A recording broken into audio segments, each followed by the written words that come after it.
Bite of the week. It comes from a teacher at the Glengough High School. He was lamenting the bad road condition from Lawrence Tavern to Glengough in St. Catherine. Here's our bite of the week. Every weekend they have to be at the garage fixing front end. Me and myself, same problem. So we need some form of what do you call it now?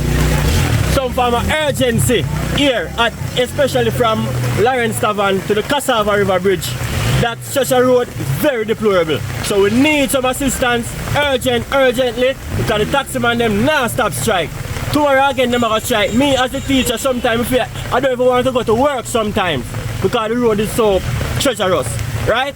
So we need some help. MP is Miss Cuthbert, right? Yeah man, Miss Juliet Cuthbert, you need to come on the Grung. You have to Deh pon the Grung Juliet and see what I go on. The Grung no look good.